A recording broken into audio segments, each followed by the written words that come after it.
appreciation of this commendable cause that the Dharma Foundation has taken up, I would like to say that for thousands of years, for the longest period compared to anything on this planet, this wisdom, this dimension of knowing has lived on without any kind of true organization or a certain kind of leadership or any other kind of organized support. Out of sheer efficacy of what it is, it's just lived on. A time has come in the world where even truth has to be protected. When we talk about East, we are not talking about a particular geography. This must be clearly understood. We are not talking about East and West as geographical features in the world.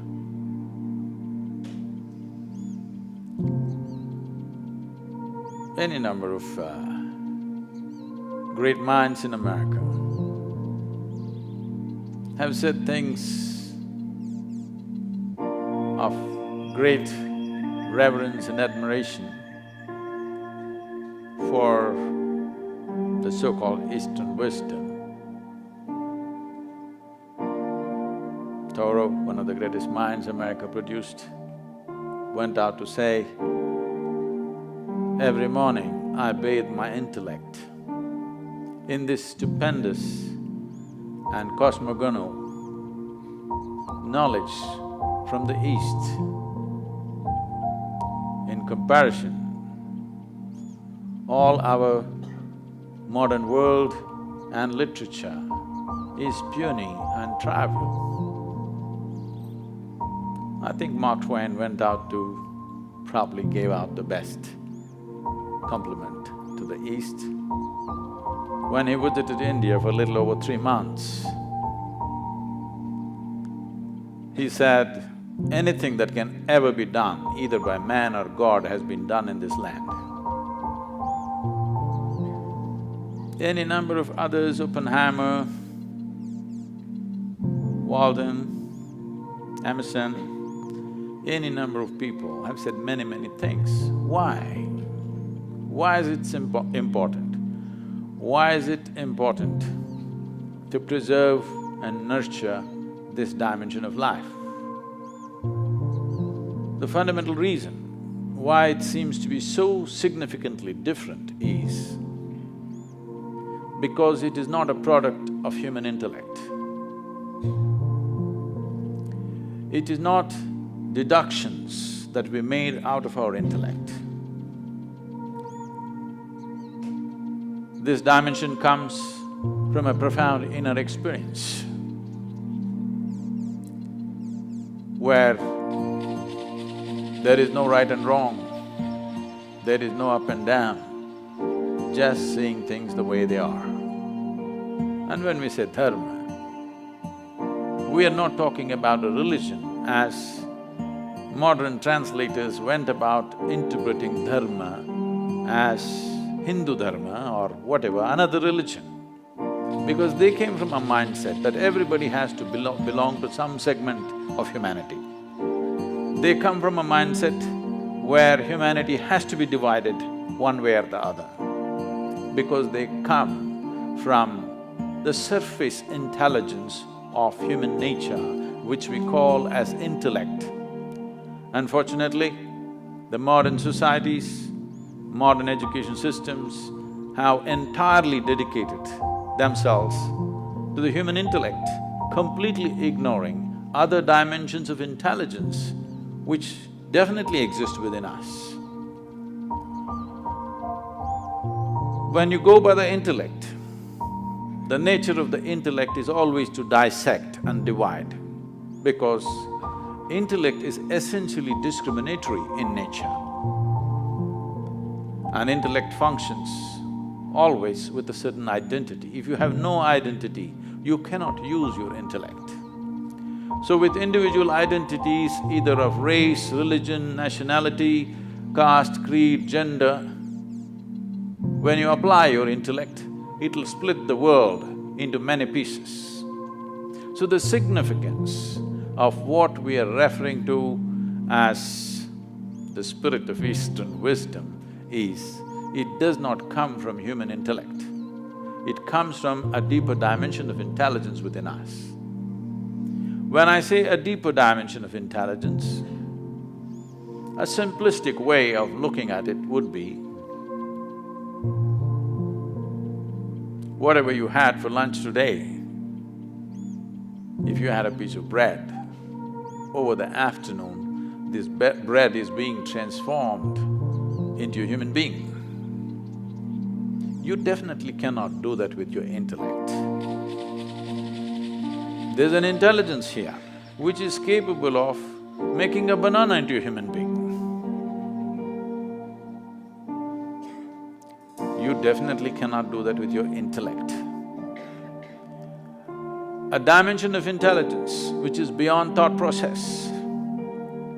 Thought, or the product of intellect, is essentially always functioning from a limited amount of data that we have gathered. Now, what we call as Eastern wisdom is not coming from a limited amount of data that we have gathered either from the books or our life experience, but simply by enhancing our ability to perceive life in ways that the five sense organs cannot function. Why I'm talking about the five sense organs is, all the data that you have ever gathered, which rests in so many aspects within you, which is the food for the intellect, comes from the five sense organs. In the very nature of things, sense organs cannot perceive the entirety of anything. If you can see this part of my hand, you cannot see this part of my hand. This is the nature of sense perception. Even if you take a grain of sand, if you see one part of it, you cannot see the other face of it. Sense organs can only perceive in comparison. If there is no comparison, your senses are useless. Because there is darkness, you know what is light. Otherwise, you just would not know what is light. If light was on all the time and there was no darkness, you would not know what is light. Because there is silence, you know what is sound. If there was no silence, you would not have the idea of what is sound. So always in comparison, it is like, let's say you're 6 feet tall. Now, you walk like a tall man, you think like a tall man, you feel like a tall man, you are a tall man. You went to another society where everybody is 8 feet tall. Suddenly you walk like a short man, think like a short man, feel like a short man, and you are a short man. So what you perceive in comparison is a distortion of reality. It is not reality as it is. So whatever we perceive in comparison is useful for our survival process. But if we want to know the nature of this existence, sense organs are not sufficient instruments. What is light for you is darkness for many other creatures. You ever got into an argument with an owl? If you did, which is light, which is darkness, where would it go? It would be endless argument. Who is right, you or the owl? Oh, if you're saying both, either you belong to the diplomatic corps or you have a successful marriage.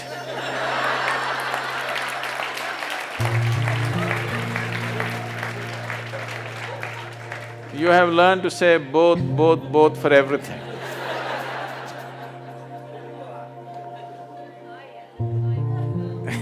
You're right. Well, that is the basis of all the problems on the planet. I'm right and you're wrong.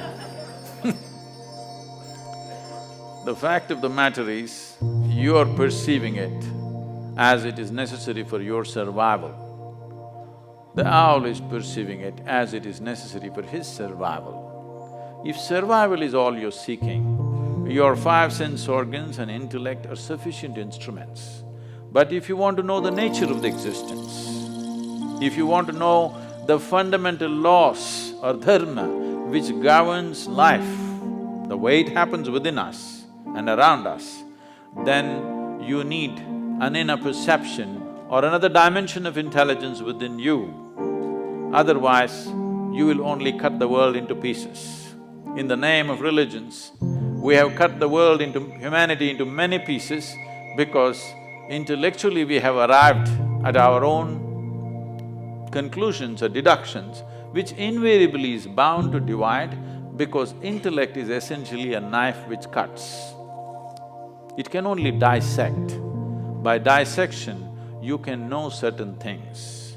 But if you really want to know someone that you love, you don't dissect them, you embrace them. By dissection, you may know the kidney, liver, heart stuff, but you will not know that being in any sense.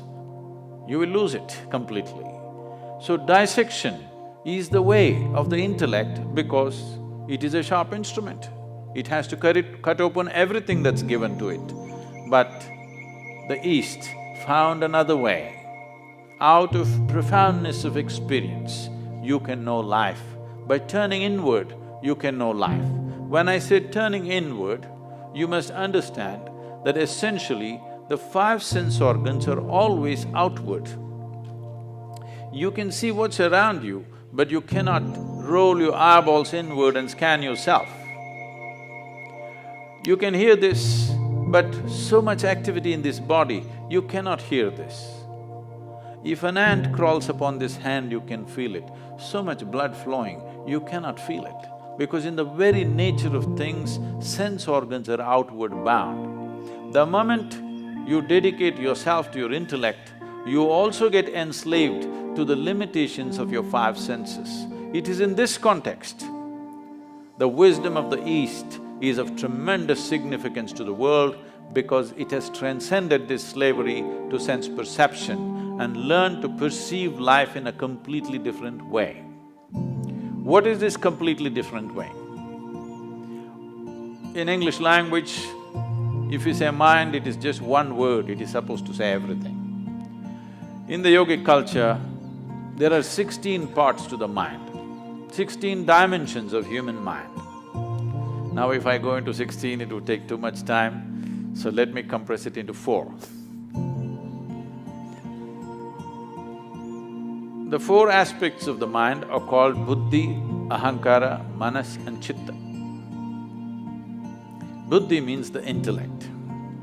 Today, modern world is largely run by the intellect. So with this, we can do many things on the outside. We can go on enhancing the comforts and conveniences of life.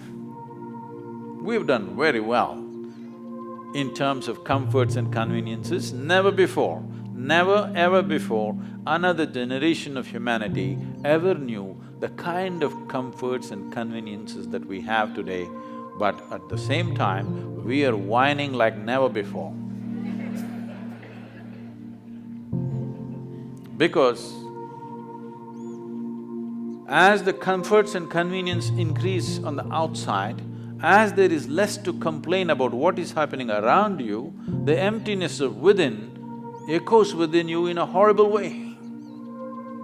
When you're fighting for survival, when every day you are struggling to fix small things on the outside, you will not realize this. When outside is well settled, that is when you'll see how hollow life has become. The biggest question in the world you will see in the next few decades is, what the hell are we doing here anyway? Because everything that needs to be fixed on the outside is done, now what? 7.2 billion people on the planet. But right now, gradually it's looming large. Loneliness is one of the biggest problems. Dogs are being tortured to fulfill human loneliness.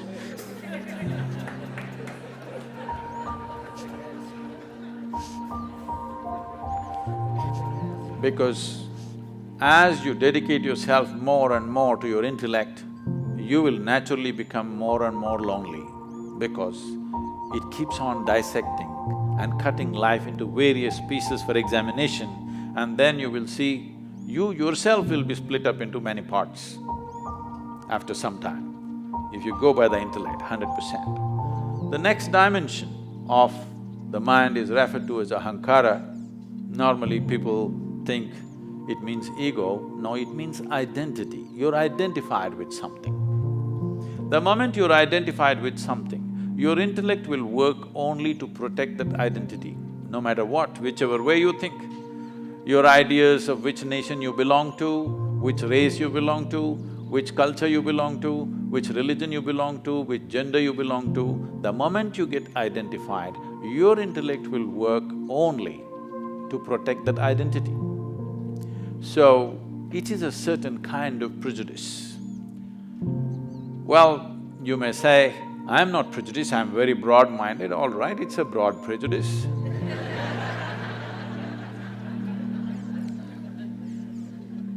Because people are willing to live and die for what they're identified with.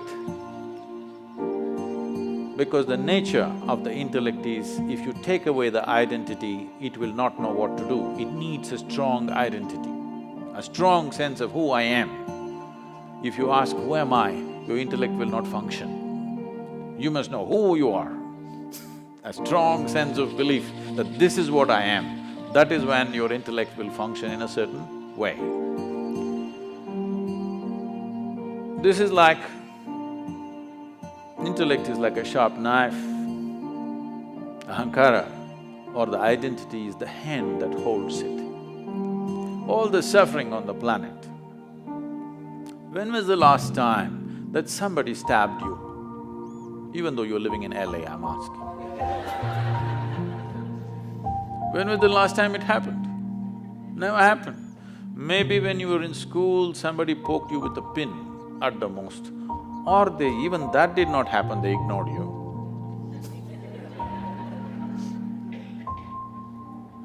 Or what I'm saying is, how much suffering for a human being is actually coming from outside? Almost nothing. Rest is all self-help. Because this is a sharp knife given to you, unsteady hand, every day it's cutting itself. You know, we were we were trekking in Nepal and Tibet region, and I was in a tent. Someone was cutting an apple, and someone else, another person says, "This is a very sharp knife, be careful." It irritates me because such an obvious thing, you call it a knife only because it's sharp. If the damn thing is not sharp, why will I call it a knife? And if it's a child, yes. A full-grown man, you don't tell him it's a sharp knife. I ignored it and I was working on something. Another 2 minutes, again it is said, "It's a very sharp knife, be careful." I said, "Come on, leave him alone." He's a grown man, leave him alone. He's not handling some super instrument, a knife. He should know how to handle a knife. "No, no, Sadhguru, it's a very sharp knife." All right, I get back to my work. 2 minutes later, he cuts his hand. Okay. Now, the problem is just this. You've been given a sharp knife, unsteady hand, every day cutting yourself. You may call it stress, you may call it anxiety, you may call it fear, you may call it misery, you call it what you want. All that's happening is, your intellect is working against you. That's all it is. Unless somebody is stabbing you from outside, that's a different issue. We need to deal with that differently. Rest is all your own intelligence turning against you. You may call it 1,000 no, my mother-in-law, my boss, my neighbor, they're not stabbing you, they're only saying what they want to say. It is you who's poking yourself because an unsteady hand, that's all. But this intellect cannot function without a memory bank. So what is called as manas is a silo of memory. There are 8 dimensions of memory. Let's not go into the detail, but you know this much. There is a conscious memory. Today they're recognizing as subconscious memory. You know there is genetic memory. You may not remember how your great-great-great-grandfather looked like, but his nose is sitting on your face. 1,000,000 years ago, how your forefathers were, even today, your body remembers. You may not remember here, but your body remembers every aspect of it. Even the color of the skin it is remembering, not forgotten. So there is genetic memory, there is evolutionary memory. Like this, there's a profound dimension of memory in the body. There are 1,000,000,000,000 times more memory in your body than in your mind. So this is why this is called as manomaya kosha. This is an entire manas, not in one place. Intellect may be up here, but the manas spreads right through the system. Every cell in the body has a memory of its own, has an intelligence of its own. Now the 4th dimension of intelligence is called chitta. This is a dimension of intelligence which is unsullied by memory. If you touch this dimension, then the memory has no influence on you. Your genetic memory, your evolutionary memory, your conscious memories, unconscious memory, subconscious memory, whatever kinds of memories you have, it has no influence on you. Or in other words, past cannot recycle itself through you. See, right now, you take on this form because of a certain memory, it's a certain software. If you eat, let's say you're a man and you eat a piece of bread, this piece of bread turns into a man. You're a woman and you eat a piece of bread, the same piece of bread turns into a woman. You give it to your dog, it turns into your dog. Very intelligent bread. It is just the memory that you carry. Here there is a memory which transforms everything the way it is. So, this dimension of intelligence, which is called as chitta, which is untouched by any kind of memory, just pure intelligence, is of significance because it's beyond. It is beyond your species, it is beyond your form, it's beyond your gender, it's beyond your culture, it's beyond every kind of influence, which is essentially memory within you. Maybe unconscious, but it is memory playing out in so many ways. As long as memory is playing out, what it means is, in India we say you're in a state of samsara. Samsara means a lot of people today understand as family. Samsara doesn't mean family, samsara means a cyclical life. You're in cycles of life. If you're in cycles or if you're going in circles, what does it mean? That means you're not getting anywhere. That's what it means. A cycle is nice, it gives you good exercise. This is like running on a treadmill. If you're seeking exercise, it's good. But if you want to go somewhere, it's no good. If you put your treadmill out here and keep running on it, morning becomes evening, fall becomes winter, winter becomes summer, everything will happen. Seasons will change, scenery will change, everything will happen. Only thing is you don't go anywhere. This is what samsara means. As long as you're functioning within the first 3 dimensions of intelligence, you are in a cyclical mode. It is all right to exercise yourself, but it's not good to go somewhere. So if you want to transcend the samsara nature of who you are or the cyclical nature of your existence, then you touch the dimension of intelligence which is referred to as chitta.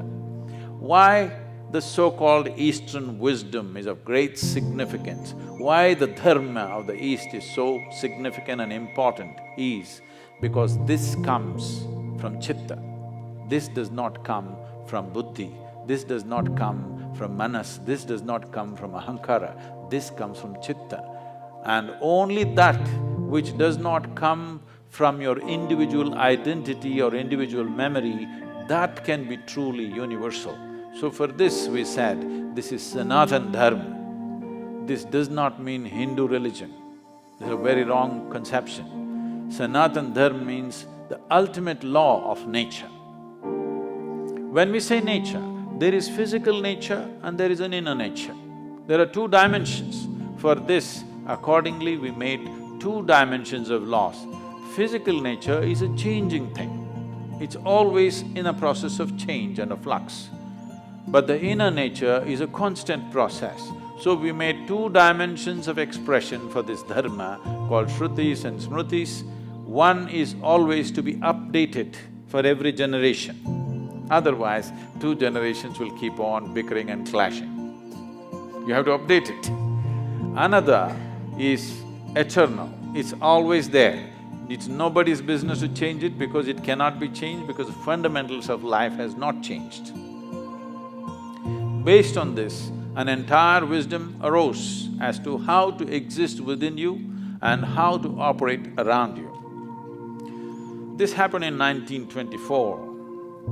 There was a bishop in the Orthodox Greek religion where, there's Orthodox Greek segment of Christians. They have a pope of their own in Istanbul. They believe they are the only true Christians. Others are all riffraff, according to them. So, he served this particular segment, which is very orthodox and rigid. Being in Istanbul, being on the Silk Route, all kinds of stories of Indian mysticism kept wafting across the Bosphorus. So he has a longing to go to India and see a real yogi or a mystic. But being a man of cloth, he could not choose where to go and where not to go. After he passed 60 years of age, when he semi-retired, he got an opportunity and went to India and came to southern India. So his desire is to meet a real yogi, not a book yogi, not a studio yogi, but a real one. So somebody directed him and said, go up this hill, there in this kind of place, there will be one yogi. So he went up. Well, he's not made for the mountains, he went huffing and puffing up, and then he found in front of a small cave, a yogi was sitting, eyes closed, totally blissed out. He went there and he has been told that if you see a Indian yogi, you must prostrate. Well, he was not made for that, but he somehow managed, huffed and puffed and sat down. Hearing this commotion, the yogi opened his eyes and smiled. Immediately the bishop looked at him and said, can I ask you a question? The yogi said, by all means. The bishop asked, what is life? This is after 60. You should have asked this question when you were 8, at least when you're 16, 60. But what to do, better late than never. He asked. Then yogi laughed and went into raptures. Oh, life is like the fragrance of jasmine upon gentle spring breeze.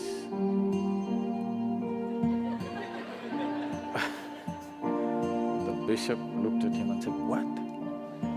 Life is like fragrance of jasmine upon gentle spring breeze?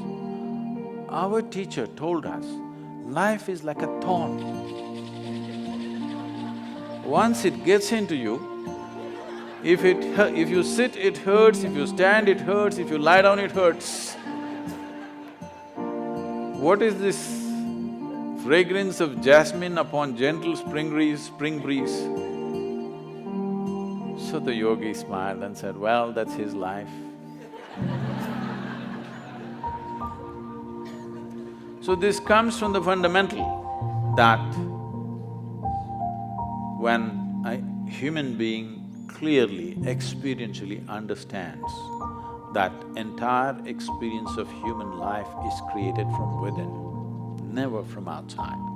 Right now as you sit here, do you at least see me? Even if you're not listening to me, I'm saying. Can you use your hand and show where I am?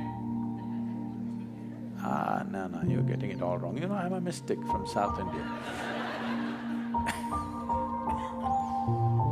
Now this light is falling upon me, reflecting, going through your lenses, inverted image in the retina, you know the whole story. Where do you see me right now? Within yourself. Where do you hear me right now? Within yourself. Where have you seen the entire world? Within yourself. Have you ever experienced anything outside of yourself? Right now, someone next to you, if they touch you, you think you're experiencing their hand. No. You're only experiencing the sensations in your hand. In the very nature of things, you cannot experience anything outside of yourself. When the entire experience of life is caused from within you, at least it must happen the way you want it, isn't it? The world will not happen the way you want it. At least the experience of living here within you must happen the way you want it. If your experience of life happened just the way you want it, how would you keep yourself, blissful or miserable? Please, you must tell me, I'm going to bless you. Blissful or miserable? For yourself, definitely highest level of pleasantness for yourself. What you want for your neighbor may be debatable, but you know what you want for yourself, isn't it? Now, blissfulness or pleasantness of life is not a goal by itself. It is only when you're blissful by your own nature. That means you determine the nature of your experience. No matter what is the situation, you determine the nature of your experience. Or in other words, you have no fear of suffering. Only and only when there is no fear of suffering will you walk full stride in this life. Otherwise, it's always about what will happen to me, what will happen to me. Every step is a half a step. Now, this so-called spirit of Eastern wisdom comes from those beings who walked full stride, who determined the nature of their experience. The outside never decided who they are. So, they could walk full stride and explore the depths and dimensions of life that others never dare to touch, because most of the humanity is only concerned about what will happen to me. What will happen to me means what? Will I suffer? That's a question.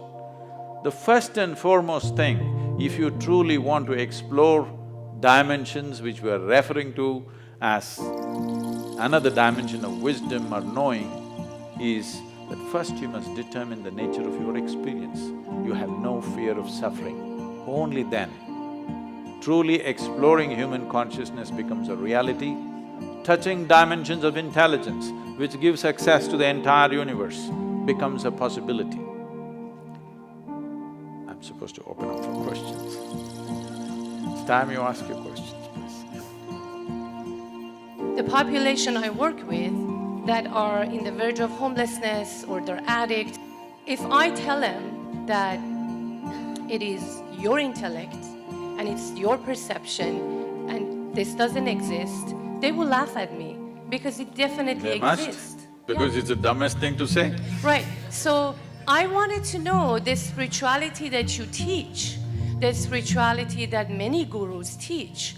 How is it usable for someone that doesn't have food to eat and it's going to become homeless, and there's so many problems, especially in America? I mean, of course I teach them resiliency, it's a different fact, but to Every time I want to open my mouth and use some of your teachings, I have to step back. Now, the first problem is that you believe in the teachings, because this is the problem with the entire world. They've been cultured in some belief or the other. This is what is significant about what is referred to as sanatana dharma or what is referred to as the Indian way of looking at things is, this is not a land of belief systems, this is a land of seekers. Never ever were anybody encouraged to believe anything. If you see anything that comes from that land, you will see it is all about questions, never about a belief system. If you enter an Indian home, in the same house, 5 different people are worshipping 25 different gods and goddesses. They're still not made up their minds, which is… and they have no problem, they'll never fight about it because it's a land of seeking. So, first mistake you make is you believe what I say. I am constantly reminding you, don't believe a goddamn thing that anybody says. But don't be foolish enough to disbelieve it either. All you have to do is experiment with it. Does it work or doesn't work? If it works, you keep it, otherwise rubbish it, what's the problem? Now, about somebody being hungry, somebody being homeless, somebody being in a war zone, all kinds of horrible things are happening on the planet. I am not ignorant of it. Anyway, you said living in a temple. I am not living in a temple. I am more of the world than you are.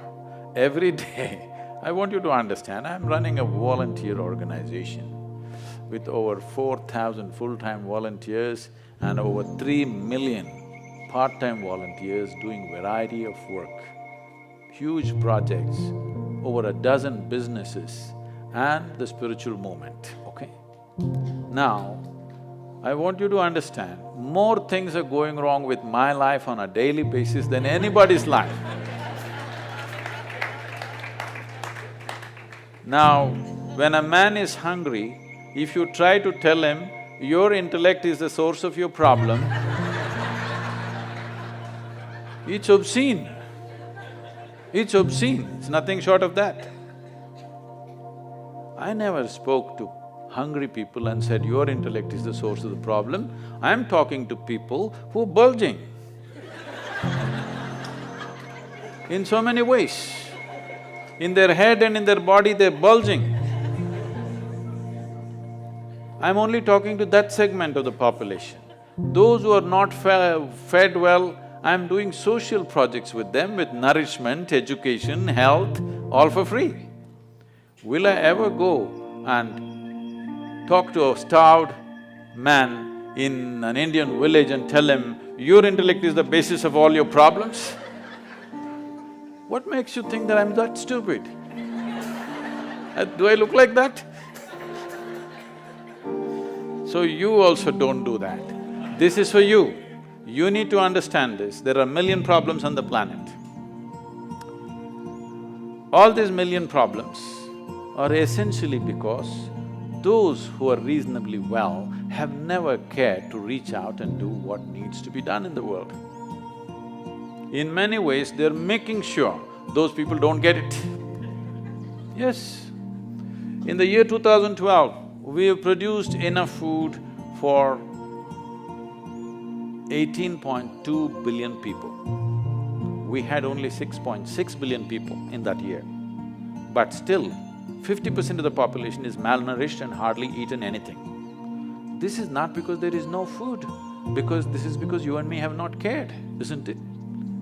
So, is it true? Is it true nobody stabbed you in the last 25 years?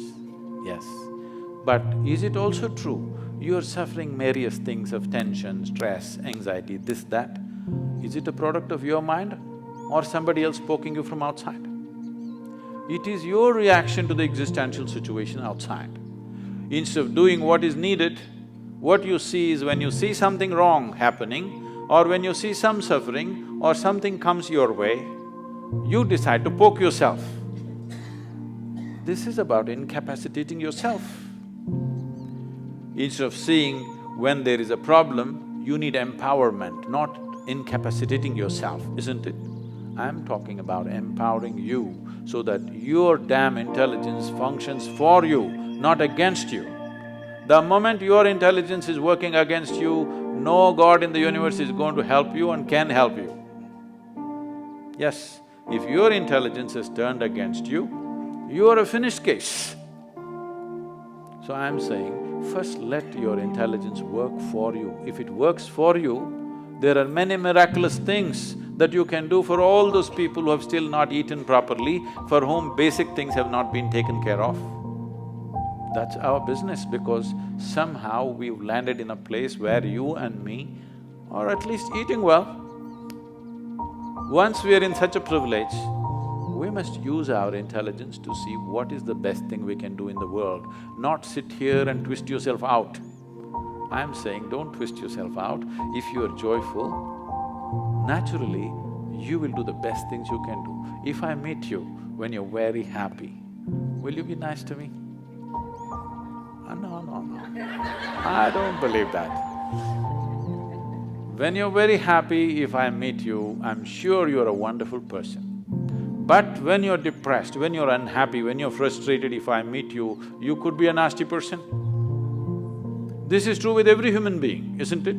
So the first and foremost work that any human being has to do is that you make this into a pleasant piece of life, so that you naturally exude this pleasantness in every possible way. If this is feeling unpleasant and you tell this one to be pleasant, is it going to work? We are trying to fix the stomach-full people right now.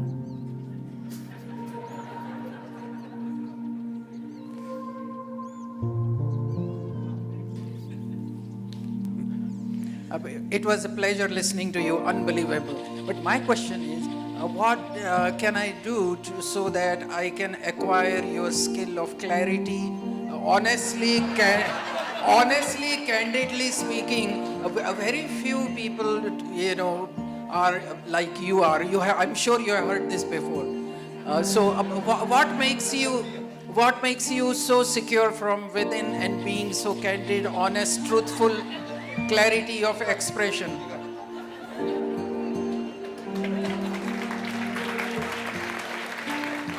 I didn't know that's a popular question.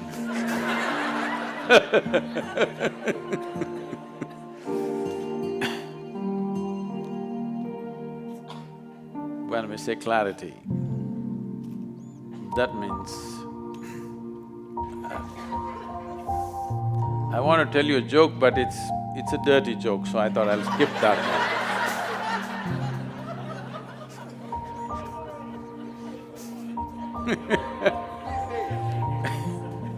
No, I'll come with something milder,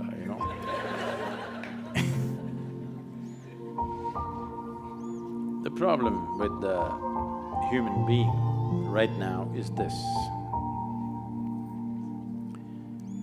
We have created a world, we have created education systems where we believe that human beings are essentially all wrong, or the creation is all wrong, or the source of creation or the creator is all wrong, and you gonna fix it. This is a convoluted idea. Instead of paying attention to life, we are coming up with philosophies and philosophies and philosophies. Philosophies are fantastic explanations to that which cannot be explained. If you want to know life, you must pay attention to life, isn't it? Right now, do you agree with me, madam, that this human mechanism is the most sophisticated machine on the planet? Do you agree with me? Are you a doctor? Yes. So, this is such a complex machine, this is the supercomputer, all right? I'm asking, have you bothered to read the user's manual?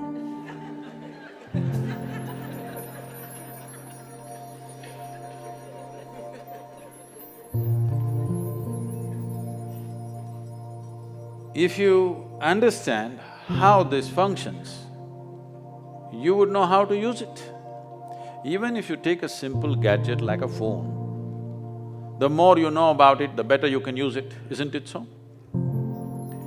You have definitely, coming from India, you've definitely been bombarded with this thing about realization, self-realization.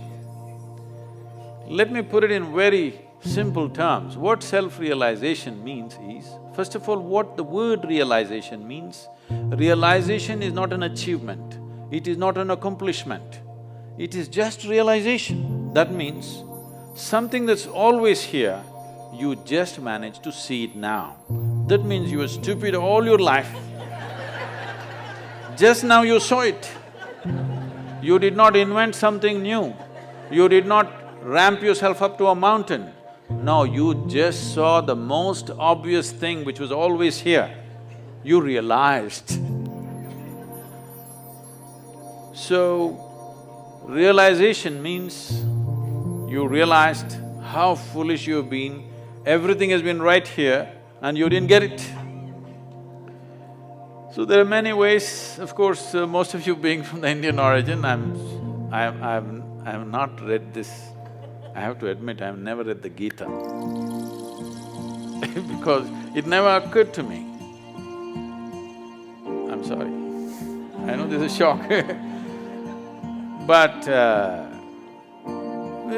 be living in India, bits and pieces of this are always floating around in the air and it's… you know many pieces of it, but I've never really studied it in any sense.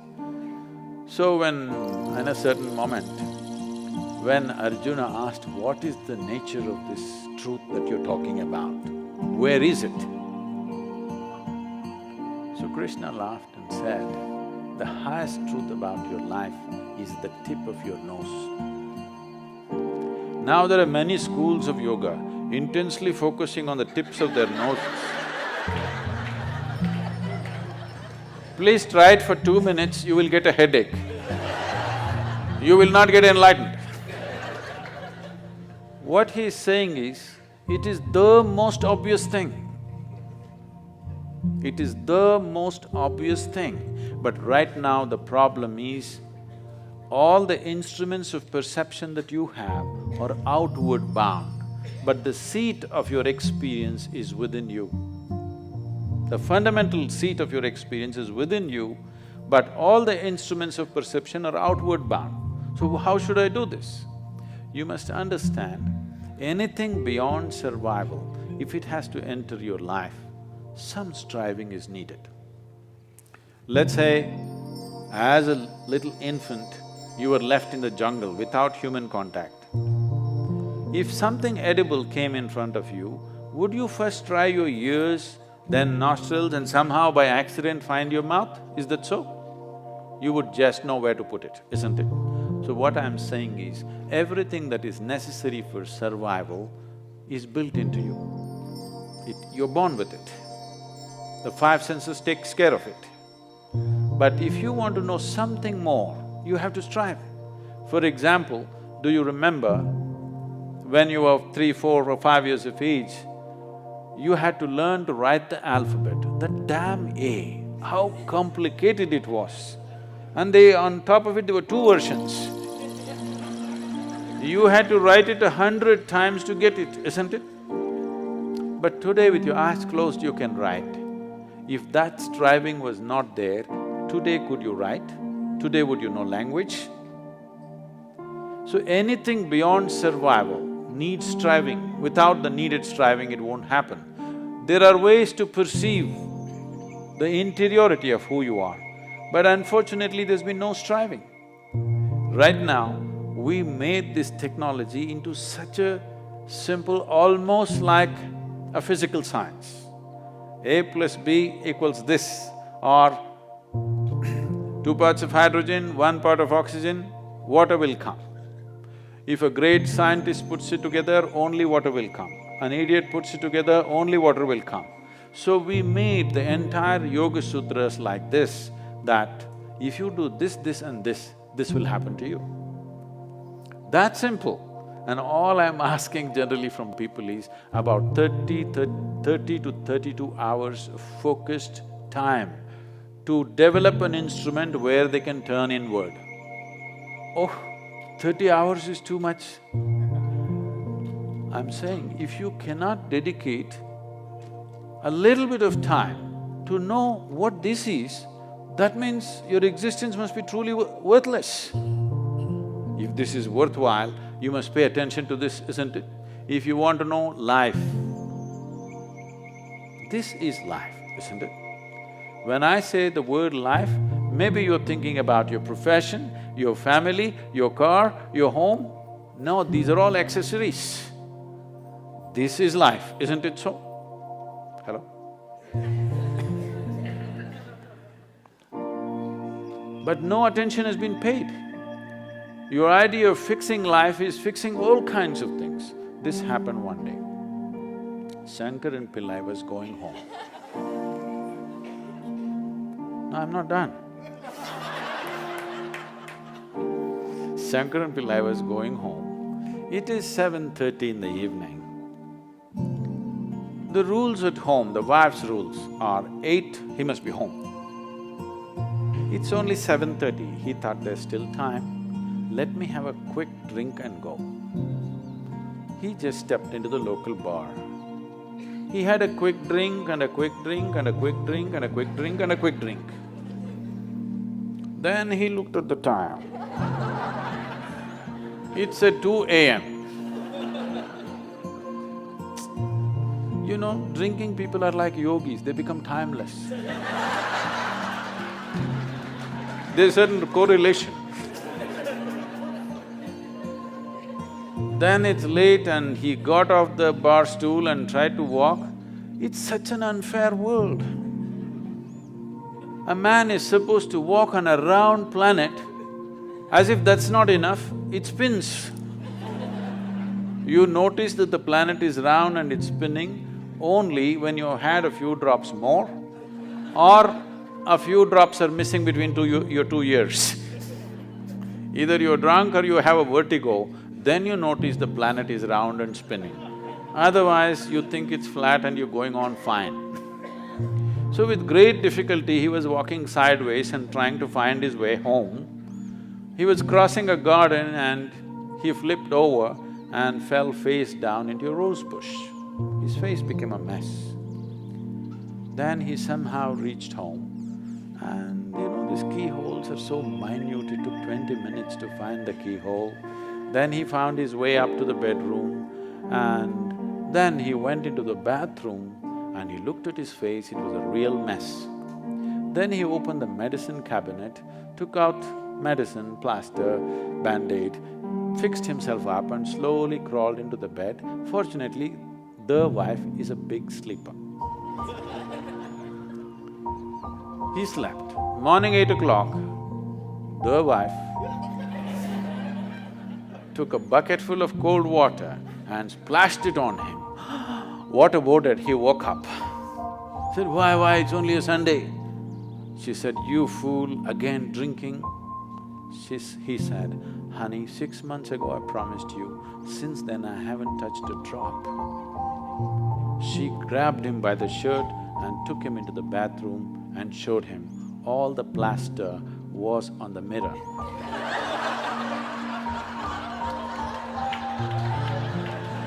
Why people have lost their clarity?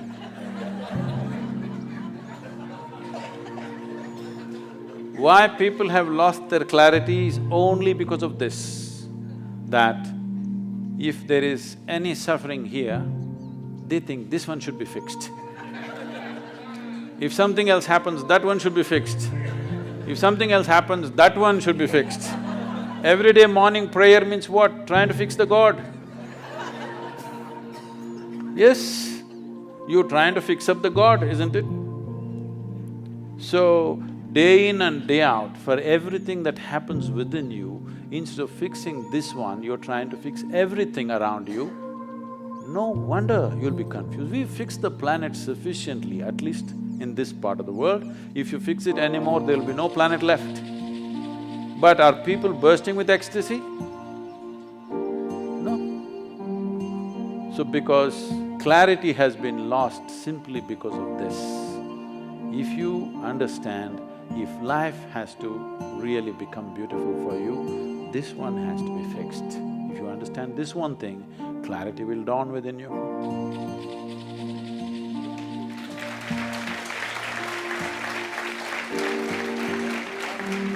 I actually have a question on chitta. How can you tap into chitta, which is what you said, memory with no effect and the ability to break through cycles? Right here you want to do that?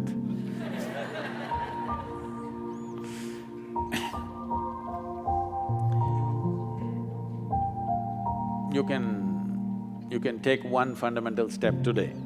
That is, I want you to… Anyway, you've already written down the question also, you have the habit of writing things.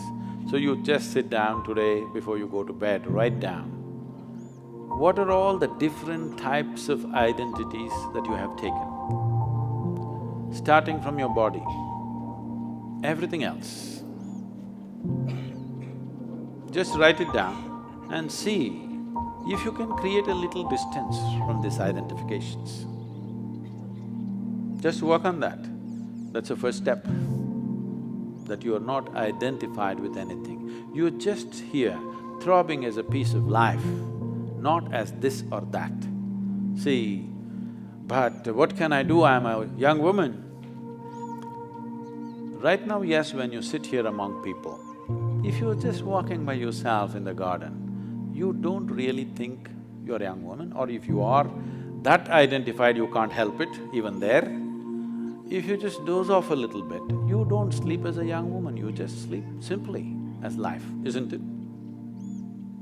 I'm saying something so fundamental as your body and gender, even that identity is only in the surface.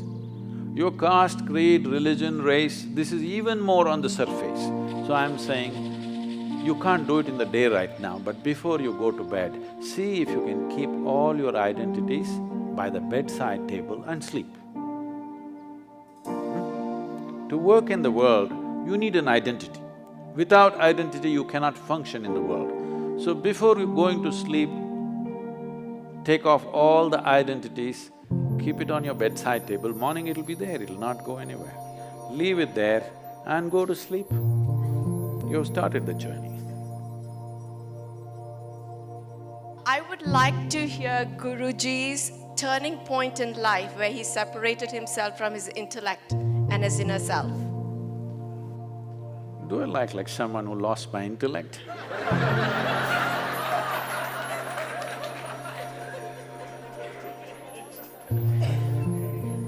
I didn't think that I was coming out so dumb.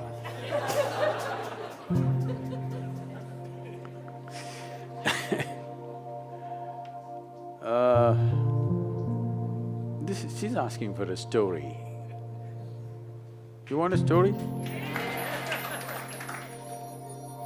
Okay. One must understand, it's a process that you set forth. This started happening to me when I was just around 4.5 years of age. I suddenly realized one day that I don't know anything.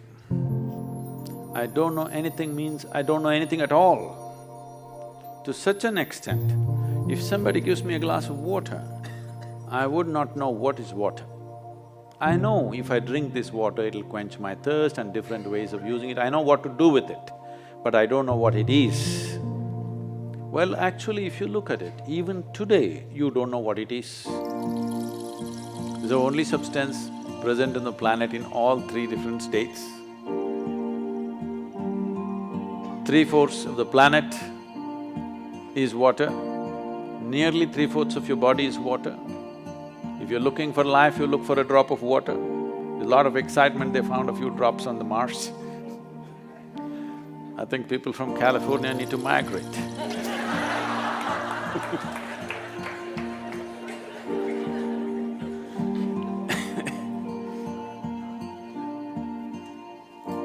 So, I'm just staring at this glass of water for hours on end.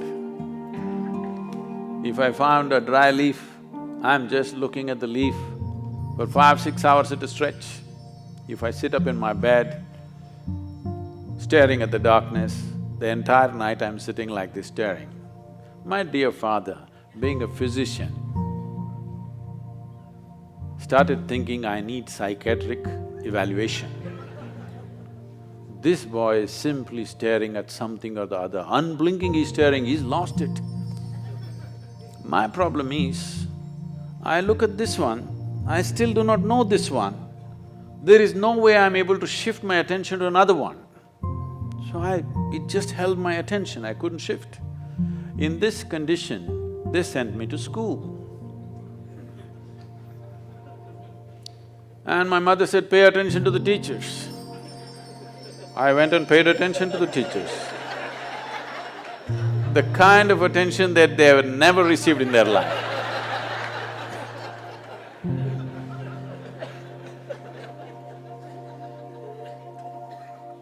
And initially I understood the words that they were speaking and what they were trying to say.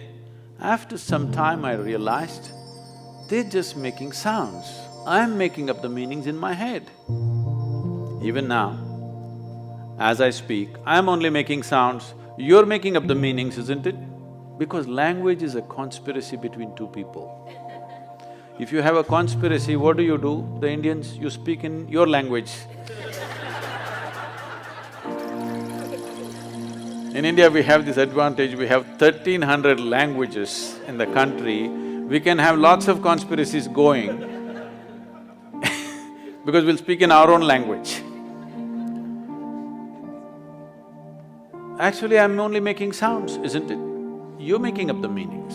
So when I realized I'm the one who's making up all the meanings, I stopped making the meanings. Then I just heard the sounds with full attention. See, this is the problem with most people. The moment they don't understand, they think they need not pay attention. What you do not understand needs more attention than what you understand, isn't it? So as I watched teacher after teacher coming in and making noises and noises and noises and going, it became very amusing to me and a huge smile spread on my face. They were not at all amused. My schooling went like this, very consistent. Because I remember this so well. I don't know if you still have this.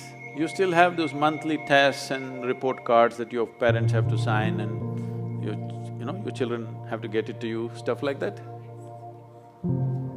So, monthly report cards come, I see in the school, some children are strutting around because they are first or second, some are sitting and crying because they're afraid to go home with their marks card.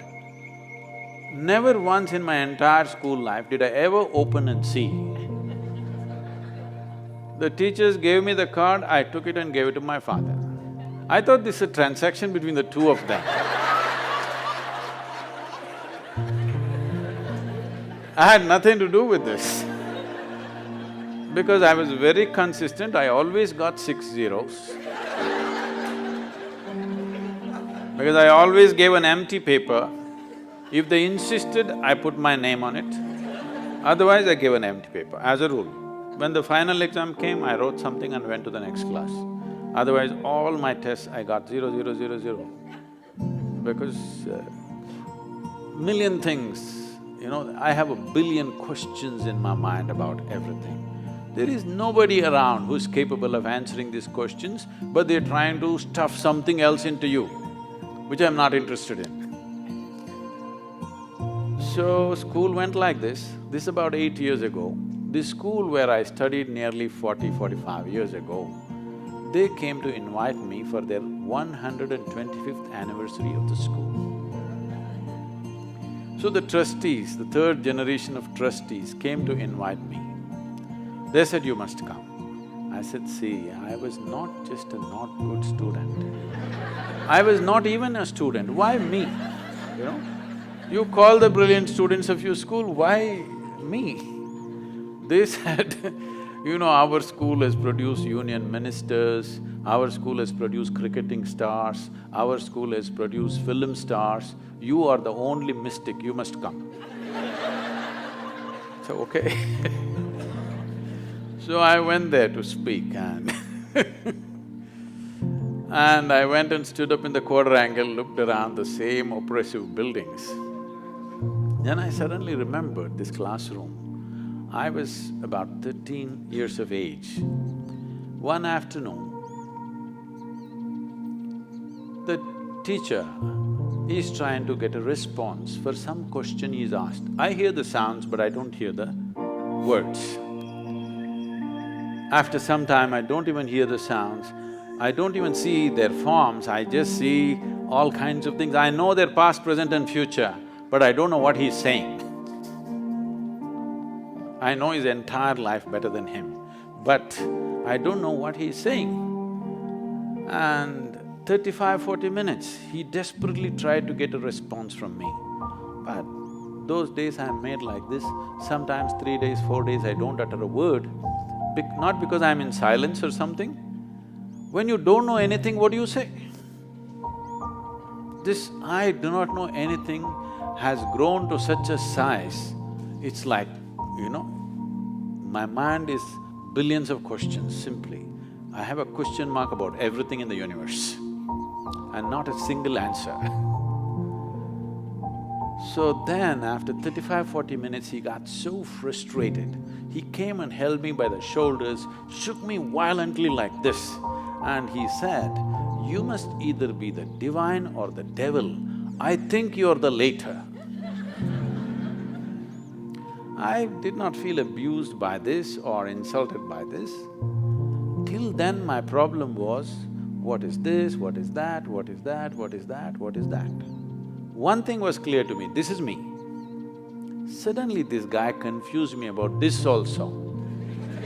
Suddenly I look like this, what am I? Am I divine, am I devil, what the hell am I? He just confused me for the first time, I thought this was clear.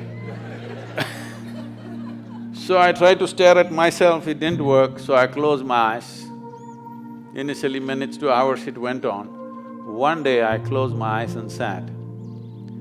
I thought I sat there for 25–30 minutes. When I opened my eyes, there's a huge crowd around me. India being what it is, there are garlands around me, around my neck, people are pulling my legs. They want to know, well, somebody wants to know about his business, somebody wants to know when his daughters will get married. I said, what the hell, where did you all come from? They said, you've been sitting here for 13 days. In my experience, it was only 25–30 minutes. When I tried to open my legs, my knees were stuck. It took almost an hour and a half, putting hot water, massage, everything to get my legs straightened out. Otherwise even I wouldn't have believed it, but 13 days had passed. In my experience, it just felt like 25–30 minutes. And suddenly, what is inside, what is outside, everything got mixed up. Clearly till then, I was very clear, this is me, that's you, all right? I had no issue with that one, but this is me and that is you. Suddenly, this idea of what is me and what is not me got all mixed up because what is me was just everywhere. Now, this looks like a hallucination and that's what I thought. I thought I'm just losing, going off my rocker. I'm just losing my mind. But every cell in my body is bursting with ecstasy. One thing I know is I don't want to lose it. It may be madness, but I don't want to lose it. So right now, my whole effort with life is to just rub off that madness on you. You should also know the ecstasy of being alive. Right now, you know the torture of your intellect. You must know the ecstasy of being alive. You are a piece of life. Rest is all arrangements. Yes or no? Why did you make these arrangements? To enhance your life. No. You made these arrangements mainly to enhance this life. You thought with education your life would enhance itself. With money, it would enhance itself. With marriage, it would enhance itself. With children, it would enhance itself. Now you started the question, this, I wanted to come and meditate, but my family, my children, da-da-da, as if it's a problem. These are accessories that you added to enhance your life, not to put your life down. Yes? Every arrangement that you made is about enhancing this life, isn't it? If this life could be enhanced from outside, you would have done it. But this is a realization for you that life cannot be enhanced from outside. Arrangements will bring convenience and comfort. It'll take care of things for us, around us, but it cannot enhance. If you want to enhance that life, you have to turn inward. If you really care for people who are with you, your family, your children, the foremost thing that you need to do is, you have to enhance this. Because what is the damn best thing that you can do to people around you? That you are a wonderful human being. There's nothing better you can do to them. If you had a choice, either to live or work with joyful and blissful human beings, or work and live with miserable human beings, what is your choice? Blissful. I want you to please remember, everybody else is looking forward to the same thing.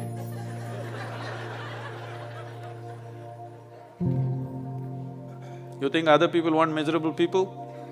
No, please just give them that much, that you're a joyful human being. Thank you very much.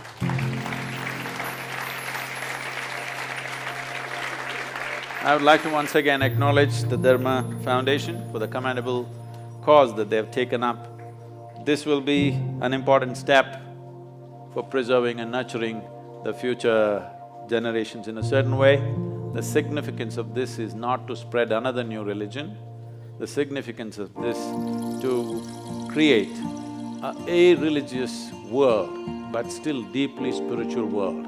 This is very important. This is very, very important. The divide of religions, you see what it is causing. In the past, it has done terrible things. Still samples of that happening in many parts of the world, what the religious divide can do. Don't think you will be, or I will be, or our children will be immune to this. Anywhere it can flare up, believe me, anywhere. So this effort is commendable, and in whichever way we can support this, Isha Foundation and myself, we will put our force behind this. Thank you very much for being here.